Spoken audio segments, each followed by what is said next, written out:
Hey there. Welcome to a deep dive into the book of Judges. Oh, yeah. We've got some awesome excerpts here, ready to uncover those hidden gems Yeah. and maybe even some dirt from this crazy period in Israelite history.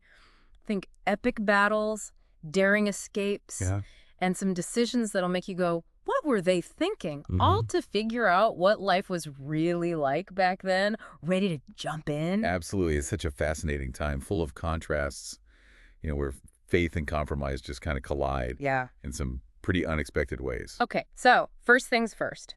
The Israelites, they finally make it to the promised land, Right. but it's not exactly a smooth ride, is it? No, not really. It's more like, one of those off-road adventures, bumpy all the way. You got it. Yeah. Our excerpts show this constant back and forth, Yeah. this struggle to really conquer the land. And there's all this resistance Right. popping up from those stubborn Canaanite groups. Yeah.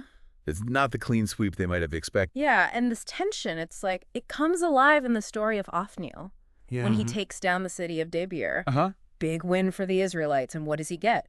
Caleb, his uncle, offers him Yeah. Ox's hand in marriage. Right. His daughter. Pretty classic move, right? Seems like it. Totally straightforward. Right. But then Oxa kind of throws a curveball. Yeah. This is not your typical dowry situation. No. She steps up and she's like, hey, Dad, I need more than this. I need land and water sources. Yeah. Talk about knowing your worth She knew what she was worth. and negotiating like a pro. Makes you wonder if that was like a common thing back then or if Oxa was just way ahead of her time. Right. But this whole, incomplete conquest thing, it Yeah. keeps popping up. What were the long-term consequences of that for the Israelites? Oh, that's a big question. Did it set them up for, even more turmoil later on? It's a crucial question. Yeah. And I think it definitely casts a shadow, over the whole book of Judges. Yeah. This unresolved conflict, it's always there. Right. And it kind of brings us to our next big theme, those infamous cycles of Yeah. sin and deliverance. Yeah. It's like a roller coaster they can't get off. Right. It's almost predictable. Totally. Israelites, they fall into sin, they get hammered by their enemies, they cry out to God, and bam, a judge appears to save the day. Yeah. Rinse and repeat. Pretty much. But these judges, Yeah. they're not your typical heroes, are they? No, not at all. I mean, take Ehud, for example. Okay. He takes down Eglon, the king of Moab. Right. But here's the thing. He's left-handed. Yeah. And he uses that, To his advantage. to his advantage. Sneaks in a hidden dagger. What? Talk about thinking outside the box. That's And it amazing. makes you wonder. Yeah. What unexpected strengths do we have Right. that we could, use like Ehud did? That's a great question. And it shows that even in those desperate times, right, Yeah. facing these powerful enemies, there's always a chance Right. for that clever underdog to rise up. Absolutely. But Ehud's not the only, unexpected hero, is he? No. We've got Deborah, the prophetess and judge. Oh, yeah. Deborah, her leadership is just remarkable. Yeah. Especially for that time period, right? Mm-hmm. I mean, a female prophetess leading an army to victory. It's pretty amazing. It really challenges those traditional power structures. Yeah, And it shows that God can use anyone, no matter their gender, right. to do incredible things. And she doesn't just lead them to victory. She drops a victory song afterwards. Yes. A battle anthem from thousands of years ago. Music's power is timeless, huh? Yeah, absolutely. Makes you wonder what tunes they were humming back then. Right. But speaking of memorable figures, we can't forget Gideon, a guy with a seriously complex legacy. Yeah. What's your take on him? Gideon, he's such a captivating mix of strength and doubt. Starts out just riddled with insecurities. Yeah. Constantly asking God for reassurance, The fleece, the dew, the whole 9 yards. Mm-hmm. Have you ever felt like Gideon, like doubting yourself when you're faced with a huge challenge? Oh, yeah. Like, what can we learn from how he found his strength? Yeah, I can totally relate to, Gideon's hesitation. Right. It's not every day you're called to lead an army against, overwhelming odds. Yeah. But what's so inspiring is that God uses him despite his fears. Yes. It shows that even ordinary, flawed people Uh-huh. can achieve extraordinary things when they step up and trust in something bigger than themselves. Absolutely. And his story really highlights the power of strategy over just sheer numbers, right? Yes. Remember, he leads this small, carefully selected band of 300 warriors Yeah. to victory against a massive Midianite army. Mm-hmm. He's brilliant, a brilliant military strategist. Yeah. but he's not afraid to take bold action in other areas of life either. Right. Remember when he tears down his father's Baal altar? Oh, yeah. Talk about a powerful statement against idolatry Right. and a commitment to the one true God. But then things take a bit of a dark turn, They do. don't they? Yeah, his later actions really show how even the most faithful leaders can stumble. Yeah. He creates this ephod from the spoils of war, Right. and the Israelites start worshiping it. It's like, oh no, Gideon, what are you doing? It's a tragic reminder that the battle against idolatry, staying true to God's commands, it's a lifelong struggle, Yeah. even for those who've experienced these incredible victories. It's a cautionary tale for sure. Gideon and Ehud, both Wow. flawed heroes, Yeah. both used by God in incredible ways. Uh-huh. But if those two kind of show us the complexities of leadership, Yeah, the story of Jephthah takes us down an even darker path, it does. doesn't it? Yeah. Yeah. Jephthah's story, it's one of those that really sticks with you. Uh-huh. It's a reminder that even when we have the best intentions, Yeah. things can go so terribly wrong. Yeah. He makes this rash vow to God before battle, promising to sacrifice the first thing that walks out of his house if he wins. Right. And of course, it's his daughter who comes out It is. to greet him, all excited about his victory. Yeah, It's heartbreaking. it is. It really makes you question, Jephthah's understanding of God's will Yeah, and the role of women in that society. It's heavy stuff. it is. It really raises more questions than answers. Yeah. But even in its tragedy, Yeah, it continues to resonate, thousands of years later. it does. It reminds us that our choices have consequences. Yeah, And sometimes even victory comes at a really steep price. for sure. After Jephthah, we meet a few judges We do. whose stories are really brief. Ibzan, Elon, Abdon. Right. It's like the author's fast forwarding through this period, almost like those previously on segments Right. in a TV show. What do you make of that?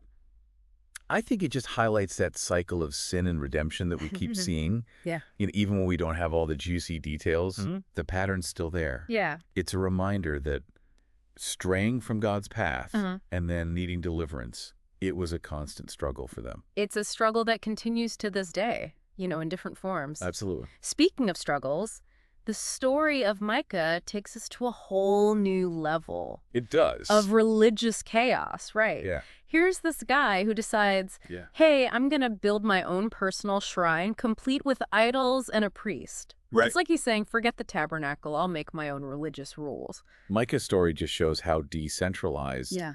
Israelite religion was at the time. Right. There's no central authority, no single temple, no priesthood that everyone follows. Yeah. It's almost a free-for-all Yeah. with everyone doing their own thing religiously, Right. which, as you can imagine, leads to some Interesting. interesting situations. Yeah, no kidding. Yeah. So Micah, he hires this Levite, right? Yeah. A guy from the tribe traditionally associated with priestly duties to be his personal priest, like having a live-in chaplain. Right. Do you think he genuinely believed that this would, Yeah. bring him blessings and prosperity? It's hard to say for sure, but it definitely shows a distorted understanding of Yeah. God's covenant Right. and the true role of the priesthood. Right. It's like he's trying to create his own personal shortcut to divine favor, Yeah. but DIY spirituality. Right. And then things get even crazier when this group of Danites enters the picture. Oh, man, the Danites, Yeah. they're on this quest for new territory and stumble upon Micah's shrine. Right. And what do? They steal. They steal his idols. They steal his priests. And his priests. Talk about religious appropriation gone wrong. It's so brazen. Yeah. And they try to justify it by Yeah. claiming that God's on their side. Right. But it really just highlights the lack of a unified religious authority Right. and the potential for abuse and exploitation that comes with it. They're basically like finders keepers, losers weepers Totally. when it comes to religion. Yeah, It's a pretty dark turn of events, it is. especially when they end up conquering this peaceful city of Laish, renaming it Dan, Right. and setting up their own twisted version of worship. Yeah, it's a stark reminder that even within a community that shares a faith, right, Yeah. there can be these deep divisions and a willingness to exploit others for their own gain. For sure. For sure. And sadly, the book of Judges doesn't end there. No. It takes an even darker turn with the story of the Levite and his concubine. Yeah, This one's tough to hear, it is. but it's crucial to understand the depths of depravity that had taken hold Yeah. in Israelite society. This story takes the themes of lawlessness and moral decay to a whole new level. It does. It's graphic and disturbing account of violence and injustice that'll leave you feeling really unsettled. Absolutely. The story starts with a Levite traveling with his concubine. Yeah. They stop for the night in this Benjaminite city of Gibeah. Yeah. And let's just say they chose the wrong place to stay. Yeah. The men of Gibeah surround the house and demand to have sex with the Levite. Wow. It's a horrifying echo of that Sodom and Gomorrah story. Yeah. You can practically feel the tension and fear rising in that scene. Uh-huh. The homeowner, trying to protect his guests, offers his own daughter and the Levite's concubine to the mob. Oh my gosh. But they're relentless. It's terrifying. Yeah. Just this mob mentality, this complete disregard for basic human decency. And in a moment that will leave you speechless. Yeah. The Levite actually sends his concubine out to the mob. He does. And they rape and abuse her all night long. It's a horrific betrayal of trust. Yeah. And just a gut-wrenching reminder of the vulnerability of women in that society. It's one of the most disturbing scenes in the entire Bible. Absolutely. Highlighting just the depths of depravity that had seeped into the heart of Israel. Right. This isn't just about individual sin anymore. It's about this collective moral failure. Yeah. The next morning, the Levite finds his concubine dead on the doorstep. Yeah. And what does he do? He cuts her body into 12 pieces. He's done. And sends them to the 12 tribes of Israel. It's shocking. This gruesome act of revenge meant to provoke a response. Yeah. Force the other tribes to acknowledge the horror of what happened. It's a desperate attempt to shake them out of their complacency, right? Yes. And demand justice. Yes. And it works. It does. The other tribes are outraged and gather their forces to confront the Benjaminites. This is more than just a personal vendetta at this point. It's about holding an entire tribe accountable for their actions, or really for their inaction. It's like the breaking point for the Israelites, They've seen idolatry, they've seen corruption, they've seen these individual acts of violence. But this is a collective sin that demands a collective response. It does. So now we're on the brink of a civil war. We are. The 11 tribes of Israel against the Benjaminites, you'd think it'd be an easy win for the larger force, right? You would. But it doesn't exactly play out that way, does it? No, not at all. No, those Benjaminites, even outnumbered, they're fierce warriors. Yeah? They deal some serious blows in those first battles. They do. It's almost like they've got something to prove. Right. Like a twisted sense of pride that just fuels their fighting. It's heartbreaking, really, to see the Israelites, who are supposed to be united by their covenant with God, turning on each other with such ferocity. It just shows how fragile their unity was after the conquest. Right. How quickly things can unravel when these personal grievances and tribal loyalties take over. It's a reminder that even shared faith and heritage aren't always enough to overcome those darker impulses of human nature. Right. They're so focused on punishing the Benjaminites that they kind of lose sight of the bigger picture. The need for unity and reconciliation. Exactly. And even when they seek guidance from God, they bring the Ark of the Covenant into battle, right? They still face defeat. It's a stark reminder that God's presence doesn't guarantee victory, especially when they're acting out of anger and vengeance. Right. It underscores the importance of human responsibility and the consequences of sin. They can't just rely on God to bail them out of every mess they create. Right. Especially when their motives are so flawed. Right. It's a hard lesson to learn. It is a hard lesson. They do eventually manage to defeat the Benjaminites, but it's a bittersweet victory, isn't it? Is it? I mean, they've essentially wiped out an entire tribe. What a devastating outcome. Yeah.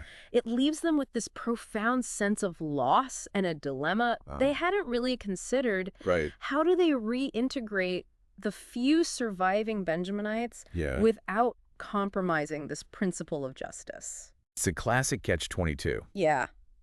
I mean, they've lost thousands of their own men and now face the prospect of one of the 12 tribes disappearing completely. Right. But they also can't simply ignore the horrific act that led to this conflict. They can't just sweep it under the rug, so they scramble for a solution. And what they come up with is, well, it's pretty disturbing. Yeah. They realize they need to find wives for these remaining 600 Benjaminite men to make sure the tribe survives. Yeah. but they've sworn an oath not to give their daughters to them. Right. So this is where things get really morally murky. They do. Their solution is to attack the city of Jabesh Gilead because its inhabitants didn't join the fight against Benjamin. Right. And they take the virgin women from Jabesh Gilead to be wives for the Benjaminite. It's a horrific act of violence against innocent people. Yeah. All in the name of preserving one tribe. It really shows how far they've strayed from the path of righteousness, right? Yeah. They're justifying their actions based on pragmatism and tribal loyalty rather than on God's laws and principles of justice. Right. And it doesn't stop there. They even condone the remaining Benjaminites kidnapping women during a festival at Shiloh. It's just chilling, you know? Yeah. It's this reminder that even with good intentions, the pursuit of stability and unity can lead to these morally compromised choices. Right. The book of Judges ends on this unsettling note. It does. Doesn't it? Leaving us with this sense of unresolved tension. Yeah. And lingering questions about the future of Israel. It's a stark warning, you know, about the dangers of tribalism, the corrosive effects of vengeance. Right. And the constant struggle to live up to God's covenant. Well, that was quite a journey, wasn't it? It was. The book of Judges, it's not exactly a feel-good story. Yeah. It's raw. It's messy. It is. It's full of human flaws and failures.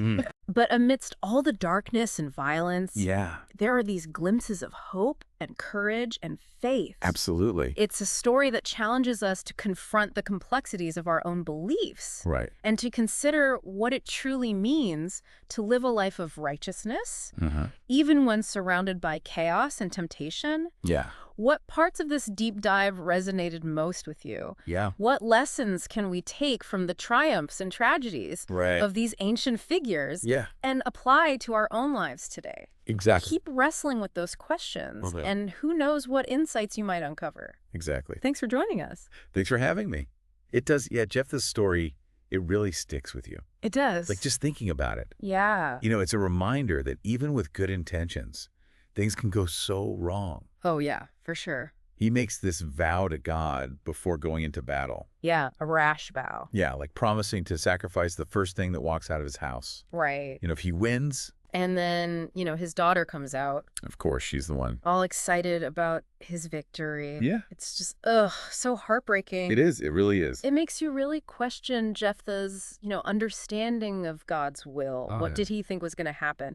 And the role of women in that society. I mean, it's heavy stuff. It's a lot to unpack, that's for sure. Raises more questions than it answers, really. It does, for sure. But even in its tragedy, it's a story that resonates, you know, even today. It does. It really does. Thousands of years later. Yeah, it reminds us that our choices have consequences. Absolutely. And that sometimes even victory comes at a really steep price. For sure. After Jephthah, we meet a few judges whose stories are really brief. Yeah. You know, Ibzan, Elon, Abdon. Just kind of quick mentions. Yeah, it's like the author is fast-forwarding through this period. Right, like just a quick rundown. Almost like those previously on segments you see. Yeah, exactly. In a TV show. Yeah, I've always thought that was interesting. What do you make of that? I think it just highlights that cycle of sin and redemption we keep seeing. Even when we don't get all the details. Right. The pattern's still there. Yeah. It's like a reminder that straying from God's path and then needing deliverance. Right. It was a constant struggle. A constant struggle. For the Israelites. It's a struggle that continues to this day, you know, just in different forms, I guess. Different forms, absolutely. Speaking of struggles, though. Okay. The story of Micah takes us to a whole new level. It does. Of religious chaos, right? Yeah. This guy decides, hey, I'm going to build my own personal shrine. Right. Complete with the idols and a priest. Yeah, complete with idols and a priest. It's wild. It's like he's saying, forget the tabernacle, I'll make my own religious rules. Right. Like I'm going to do it my way. Yeah. Micah's story really shows us how decentralized Israelite religion was at the time. Right. There was no central authority. No central authority. Okay. No single temple. No priesthood that everyone follows. It's almost like a free-for-all. Yeah. Everyone doing their own thing religiously. Yeah. Which, you know, can lead to some... Yeah.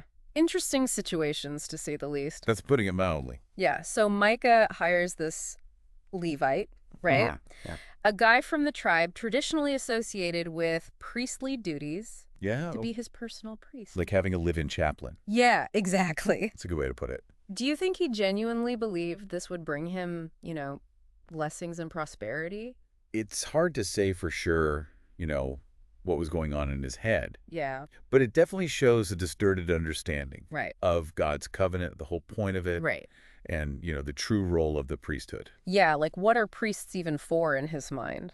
Exactly. It's like he's trying to create his own personal shortcut to divine favor, right. DIY spirituality. And then things get even crazier when this group of Danites comes along. Oh, yeah. The Danites, they're always up to something. They're on this quest for new territory. Yeah, they're looking for a place to settle. And they just happen to stumble upon Micah's shrine.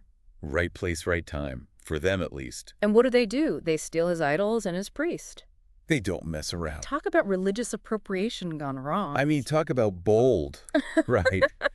And they try to justify it, Yeah, of course they do. By claiming that God's on their side. Right. But it just highlights the lack of any real unified religious authority. Yeah. And, the potential for abuse and exploitation that comes with that. They're basically like finders keepers, losers weepers when it comes to religion.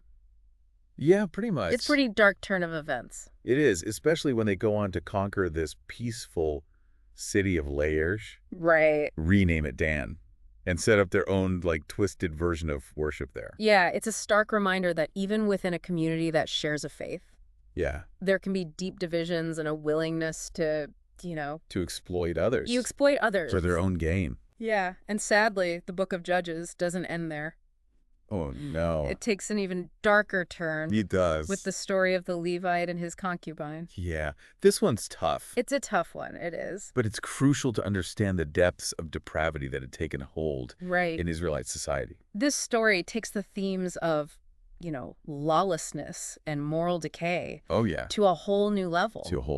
Yeah. It's this graphic and disturbing account of violence and injustice. It really is. That will leave you feeling deeply unsettled. Absolutely. This story starts with this Levite traveling with his concubine. Right. They stop for the night in this Benjaminite city of Gibeah. Okay. And let's just say they chose the wrong place to stay. Yeah. I get that sense. The men of Gibeah surround the house. Oh, no. And demand to have sex with the Levite. Wow. It's a horrifying echo of the Sodom and Gomorrah story. It is. You can feel the tension just rising in that scene. You can feel it, that sense of dread. The homeowner, trying to protect his guests. Right. Offers his own daughter and the Levite's concubine to the mob. Oh, my God. But they're relentless. It's terrifying. It's like they've lost all sense of reason. Right, like this mob mentality. Yeah. This complete disregard for any kind of human decency. And in a moment that will leave you speechless, the Levite sends his concubine out to the mob.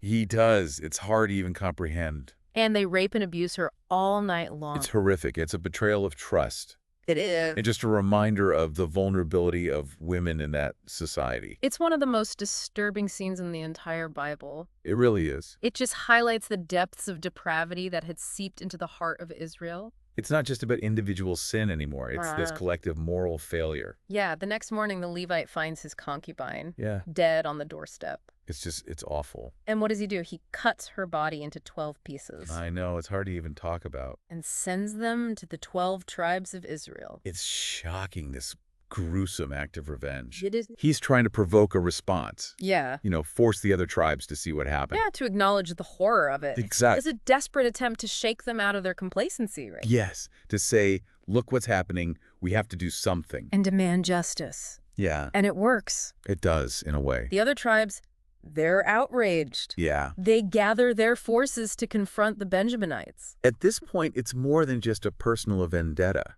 Right. It's about holding an entire tribe accountable. Right. For their actions, or really for their inaction. It's like the breaking point for the Israelites. It is. They've seen idolatry. They've seen corruption. Yeah. They've seen these individual acts of violence. Yeah. But this is a collective sin that demands a collective response. It does, yeah. Yeah. So now we're on the brink of this civil war, right? Yeah, full-blown civil war. 11 tribes of Israel against the Benjaminites. You'd think it would be a pretty easy win for the larger force. You'd think so, right? Just a matter of numbers. But it doesn't really play out that way, does it? Not at all, those Benjaminites. No. Even outnumbered. Yeah. Fierce warriors. Yeah. They really, they deal some serious blows. They do. In those first battles. It's almost like they've got something to prove. Right. Yeah. Like a twisted sense of pride or something. Yeah, like they're almost overcompensating or something. Yeah. But it's heartbreaking, really. It is. To see the Israelites who are supposed to be, united by their covenant with God. Right. It's supposed to be this chosen people acting as one. Turning on each other like that Uh-huh. with such ferocity. Yeah, it's like they've completely forgotten what it means to be a community. It really shows how fragile their unity was, even after the conquest. It does. How quickly things can unravel when those personal grievances and tribal loyalties take over. It's a reminder that even shared faith, and heritage, they're not always enough to overcome those darker impulses in human nature. And they're so focused on punishing the Benjaminites that they kind of lose sight of the bigger picture, Right, like the need for unity, for reconciliation. Yeah, they forget about mercy. Completely. Forgiveness. Yeah, it's all about revenge. And even when they seek guidance from God, they bring the Ark of the Covenant into battle. They do. They think that'll solve everything. And they still face defeat. Yeah, it's a powerful image, isn't it? It is. It's like this reminder that God's presence alone doesn't guarantee victory. Right. Especially when you're acting out of anger and vengeance. Exactly. It underscores the importance of, human responsibility. Human responsibility and the consequences of sin. Right. You can't just rely on God to bail you out. Yeah, to clean up your messes. Of every mess you create. Especially when your motives are so messed up. Right. It's a hard lesson to learn. It is a hard lesson, but eventually they do manage to defeat the Benjaminites. They do, but at what cost? Right. It's a bittersweet victory, though, isn't it? It really is. They've essentially wiped out an entire tribe. Yeah, talk about a Pyrrhic victory. It leaves them with this, profound sense of loss and this dilemma they hadn't really considered. Yeah, what happens now? Yeah, how do they reintegrate the few surviving Benjaminites without compromising the principle of justice? Right. They've got this moral obligation. Right. But also this practical problem. Yeah, it's a real catch-22. It is. They've lost thousands of their own men. Yeah. And now they're faced with the prospect of one of the 12 tribes just disappearing. Right. But they also can't just ignore what happened, the horrific act that led to all of this. Can just sweep it under the rug. Exactly. So they're scrambling, trying to find a solution. And what they come up with is, it's pretty disturbing. It's not their finest moment, that's for sure. They realize they need to find wives for those remaining 600 Benjaminite men.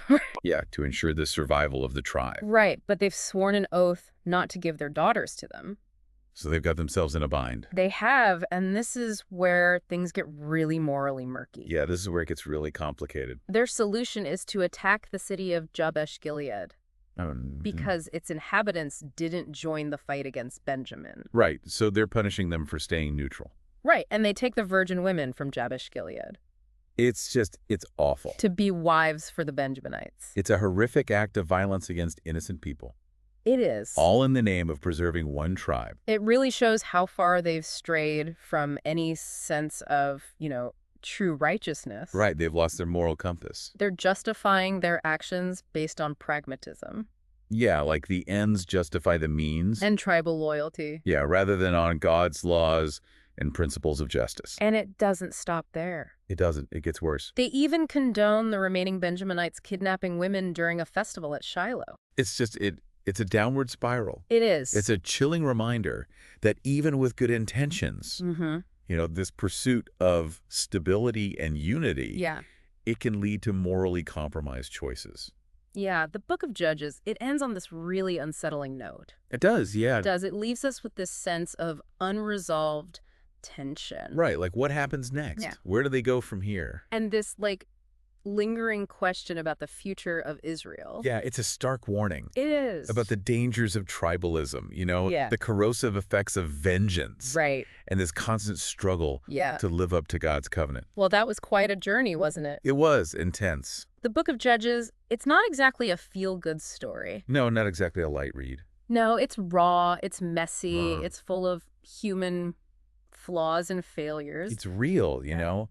It shows us what happens when people lose their way. But amidst all the darkness and violence, there are these glimpses of hope, of courage, of faith. Yeah, we see people wrestling with their faith, with their choices. Yeah. And sometimes, finding redemption. It's a story that challenges us to confront, the complexities of our own beliefs. Right. To look in the mirror. Yeah, and to consider what it truly means to live a life of righteousness, even when we're surrounded by chaos and temptation. Yeah, because let's face it, life is messy. It is. And we all face those temptations. What parts of this deep dive resonated most with you? Yeah. What stood out to you? What lessons can we take from the triumphs and tragedies of these ancient figures, right, and apply to our own lives today?